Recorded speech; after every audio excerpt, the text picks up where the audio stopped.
Let's be real. When was the last time you put off going to the doctor?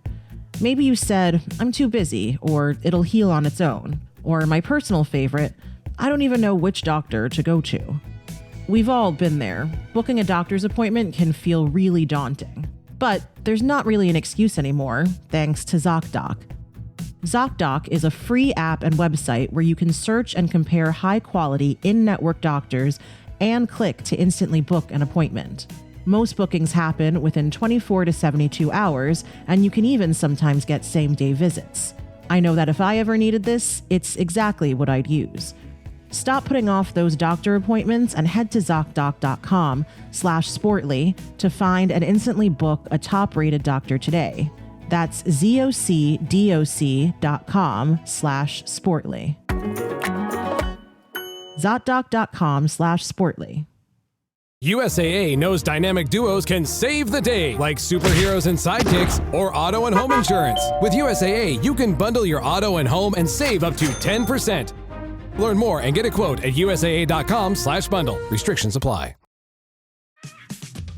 This episode is brought to you by Honda. When you test drive the all-electric Prologue SUV, there's a lot that can impress you about it. There's the generous passenger space, the clean, thoughtful design, and the intuitive technology. But out of everything, what you'll really love most is that it's a Honda. Visit honda.com/EV to see offers. The date is May 23rd, 1896. Ichiko, a local high school baseball team, takes on an American club team at the Yokohama Country and Athletic Club in Japan. It's been 5 years since the Japanese team first challenged the Americans to a match. After years of delay by the Americans, who were reluctant to play the rambunctious high schoolers, the time has finally come. So, let the game begin. At first, it looks to be a pretty even matchup. The Americans come out strong to start the game, and after the first inning, they lead the Japanese 4-2. But they don't hold that lead for very long. The Japanese score 4 runs in the second, 7 in the third, and after 5 more excruciating innings for the American team, the Japanese high schoolers win the ball game 29-4. The Americans are humiliated. They rush for a rematch a week later, and they lose again. They try a third time and lose for a third time. Finally, the Americans pull off a win on the 4th of July, 14-12. They enlisted the help of U.S. Navy personnel stationed in Japan for that game. But after 3 consecutive losses and growing media attention, it's a little too late to change the narrative. You see, the Japanese national press has already caught wind of this string of games. Members of the Ichiko team are hailed in the papers as national heroes. Little do they know, they've lit the spark that would change the world of baseball for decades to come.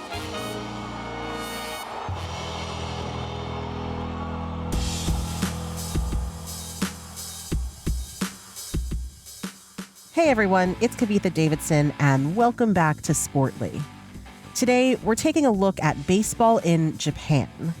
We'll rewind the clock to when Americans first introduced the game overseas, using it not just for sport, but as a form of soft power. Now, decades later, Japan has flipped the script, dominating the global stage, which begs the question, whose national pastime is it really?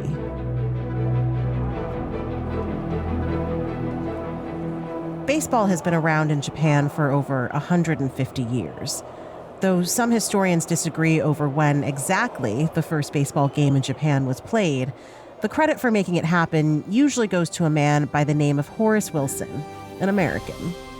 A professor and Civil War vet, Wilson went straight from high school to fighting the Confederacy in Maine in the 1860s.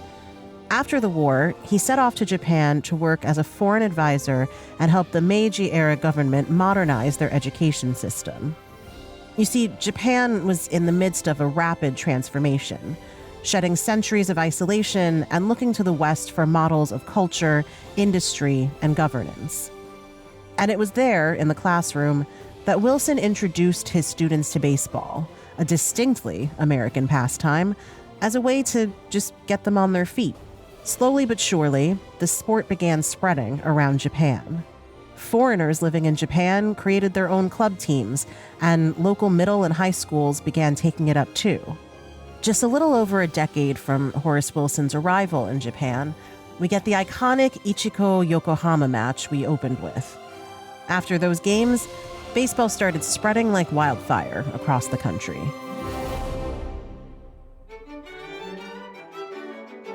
Going into the 20th century, momentum for the sport only grew. In 1936, the Japanese Baseball League was created, modeled after Major League Baseball.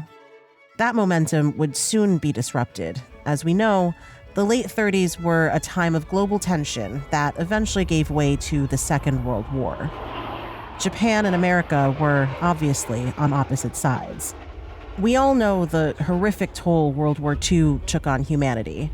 The attack on Pearl Harbor killed more than 2,000 U.S. servicemen and civilians, and the 2 atomic bombs that America dropped killed hundreds of thousands of Japanese civilians. But it's what happened after the war that provides a glimpse into the power of sports to fundamentally change the way nations relate to one another.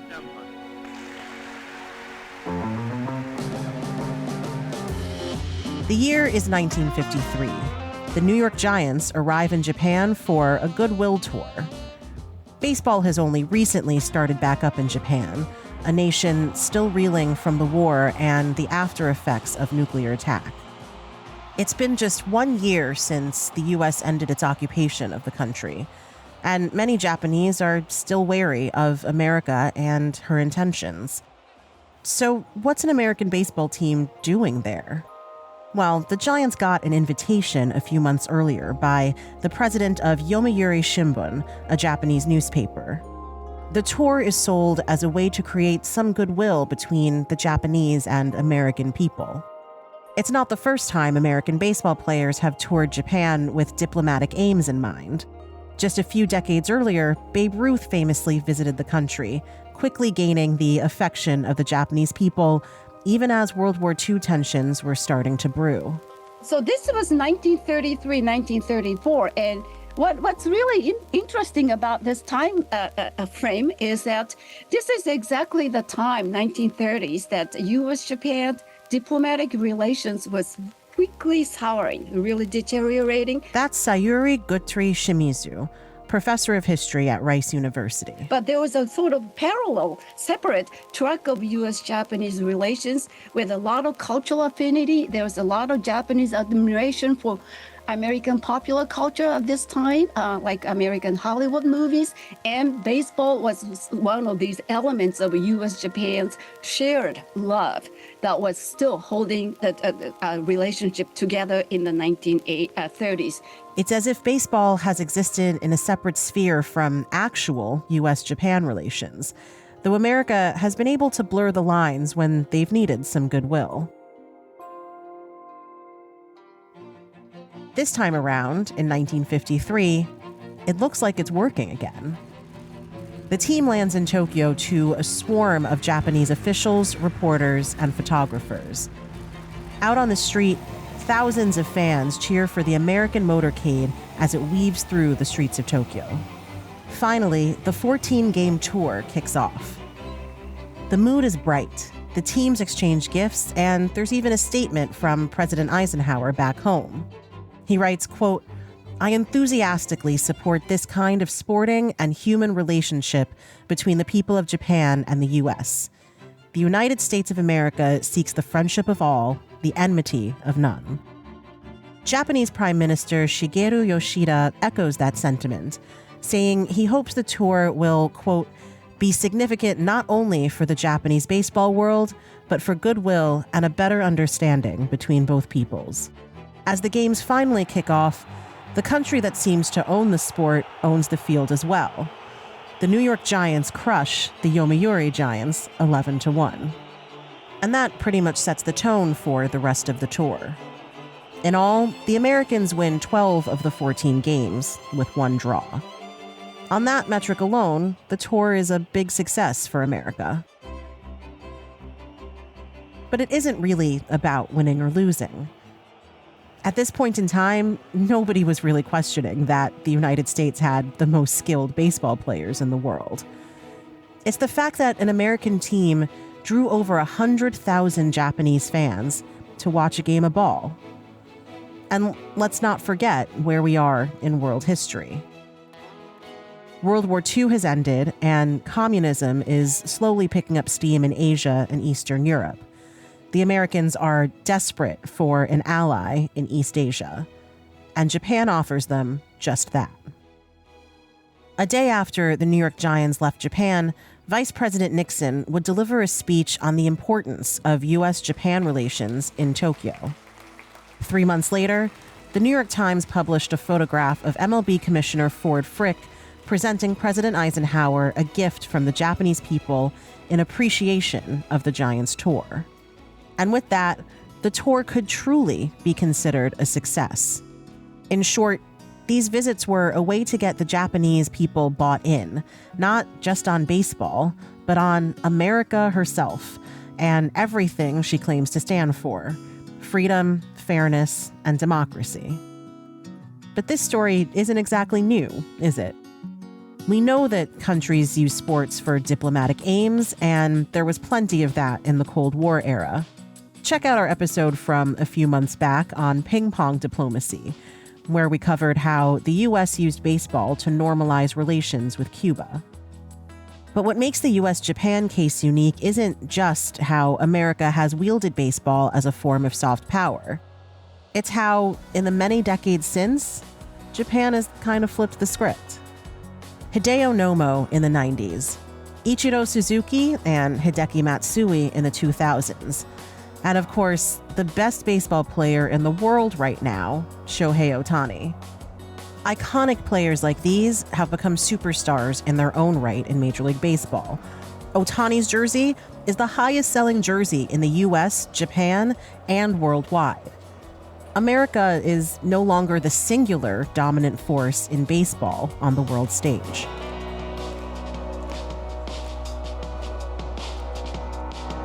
To see exactly what's going on, let's go back a couple of years to the last World Baseball Classic. What is the World Baseball Classic? It's an international baseball tournament held every 3 to 4 years in which countries compete against each other for the championship, similar to the Olympics. And although it's only been around for about 20 years, it's become a big deal globally, especially with baseball's removal from the Olympic program.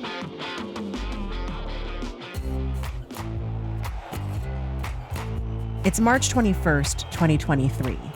We're in Miami for the WBC final. Lots of countries have fought tooth and nail to try and get to the final. But who actually made it? You guessed it, Japan and the United States. As the game begins, you might notice Shohei Ohtani in the dugout. Not for the US, of course, but for his home country of Japan. And Team Japan, what a showcase for the game we have here tonight with a title on the line. Welcome to the World Baseball Classic from Lone Depot Park in Miami, Florida. And our championship game, it's the United States against Japan. Oh, I've been waiting for this. The Americans start strong with a solo home run in the top of the second from Trey Turner. Turner hits another one down the left field line. He's done it again. It's gone! And the fans in Florida go wild. But Japan quickly responds, scoring 2 runs in the same inning. First, a solo home run from Munetaka Murakami. Tie game! And then Lars Nootbaar drives in the second run with the bases loaded. Japan takes its first lead 2-1. From then, Japan continues to lead. They add another run on a solo homer in the fourth, and their pitchers hold the Americans scoreless until the 8th. In the top of the 8th, Kyle Schwarber blasts a home run to bring the U.S. to within 3-2. This sets the stage for some classic 9th inning drama. So, here we go. Japan, 3 outs away from a championship, and look who's coming in to pitch. We're going to get Ohtani versus Trout in the 9th inning of this title game. Shohei Ohtani comes in to close for Japan, and set to bat third in the inning for the U.S., Mike Trout. Ohtani gets the first 2 outs, and then Trout steps to the plate with the U.S. down a run and down to their final out. arguably the two best players in Major League Baseball, two regular season teammates on the Los Angeles Angels, facing each other with the championship on the line. They've been teammates for 5 years. The best against the best. Ohtani starts off Trout with a ball, then blows a 100-mile-an-hour fastball right by him. Another ball, and another swinging strike on a triple-digit heater. Ohtani throws another one off the plate, and the count is 3-2 full. from Ohtani. He throws. Trout strikes out swinging. Ohtani and Japan celebrate a World Baseball Classic championship. And that's ball game. Japan has won the 2023 World Baseball Classic, and they've done it in dramatic fashion. But beyond just being a great game of ball, what does this win mean for the world of baseball? One championship, and you might call it a fluke, but this is Japan's third time taking the crown in just 5 tournaments. And so far, they're the only country to win the title more than once. So this isn't just a story of Japanese baseball players being really good. It's about a shift in culture around the sport. Professor Guthrie Shimizu sums it up perfectly. I think it's not too much to say that maybe that baseball stopped being a national pastime, America's national pastime, but I think baseball is still Japan's national pastime. You see, baseball is by far the most watched sport in Japan, and it's been that way for decades. Whereas in the United States, it's kind of fallen to third behind football and basketball. Put that together with the fact that Japanese-born players are among the elite stars in Major League Baseball, and you start to wonder, America has long been the exporter of baseball, so successfully, in fact, that America's pastime is kind of now Japan's as well. Baseball is no longer just an American sport.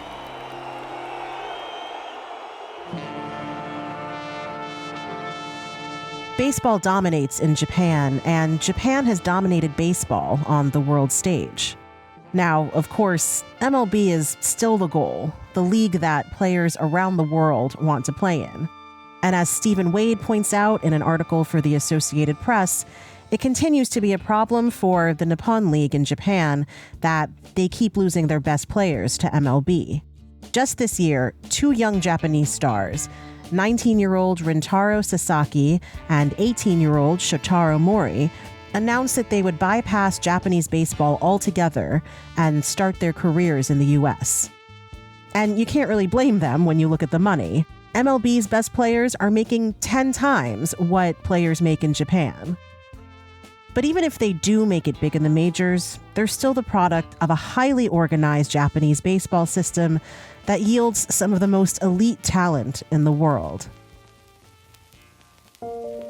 If you had told those American players touring Japan between the 30s and 60s that one day they'd be competing with Japan on the global stage, they probably wouldn't have believed you. But times have changed. With every passing year, Japan produces more and more elite players. And with that comes the same respect on the field that the U.S. once held alone. So, back to the question, who really owns baseball? Well, that's probably the wrong question. As we've seen time and time again, sports don't always recognize borders. And frankly, that's a good thing. It's certainly a good thing for Major League Baseball, which only stands to benefit with more baseball fans watching the game around the world. And it's certainly a good thing for those of us who already love the game, when it means we get to watch a truly globalized sport and players that have the highest level of talent.